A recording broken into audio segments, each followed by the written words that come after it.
Good morning everyone, Starzard here coming at you with another review.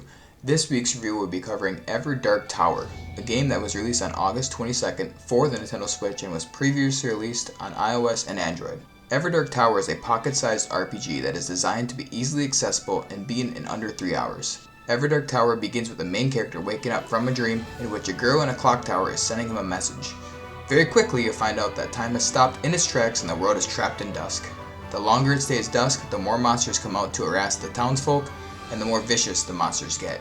Your goal is to travel to the clock tower and correct this issue, all while meeting allies along the way. When it comes to gameplay, Everdark Tower strives to be as accessible as possible, while also maintaining the feel of a classic RPG. With the click of a button, you are able to pull up a menu and see your current objective, how close you are to finishing a chapter, and you can even pull up a path that will guide you directly to the next objective, meaning there is no need for a walkthrough.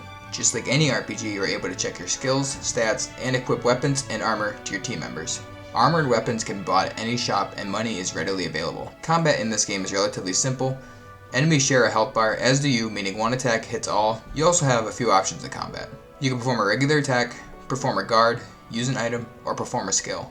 Skills charge based on the individual skill's charge rate. These skills do anything from putting an opponent to sleep, freezing an opponent, healing your team, among many other skills.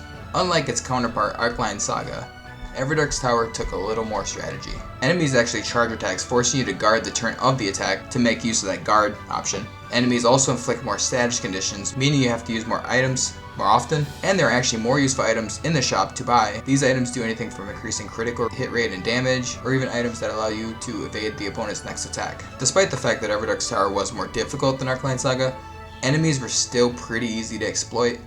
If you use a certain move on a certain type of enemy, it can pretty much guarantee a status condition, and the enemy won't get to attack at all. The combat in this game still needs a little bit of work. During combat, you can spend a star to ensure the next attack you perform is a critical hit.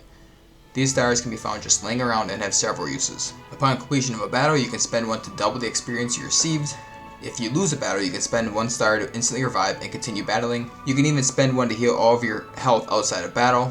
They can also be used to unlock chests in the overworld and unlock doors that unfortunately aren't mandatory for you to continue your quest. Unlike Arcline Saga, in Everdark Tower you will come across some puzzles.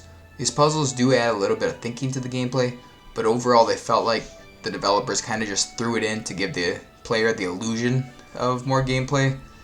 I mean, heck, even the hardest puzzle can be solved by talking to an NPC and paying them to solve it for you. In terms of replayability, there is a New Game Plus mode that will allow you to carry over your items, levels, and stats to a new game, but with no side quests and very linear gameplay, there really isn't any incentive to do so. Everdark Tower can be purchased for $4.99 on the Nintendo eShop. Although it did take Arcline Saga and improve some aspects, it still kind of falls short for an RPG, and personally I would not recommend purchasing it at this price. This is why I give Everdark Tower a 6 out of 10. That is it for today's review of Everdark Tower for the Nintendo Switch.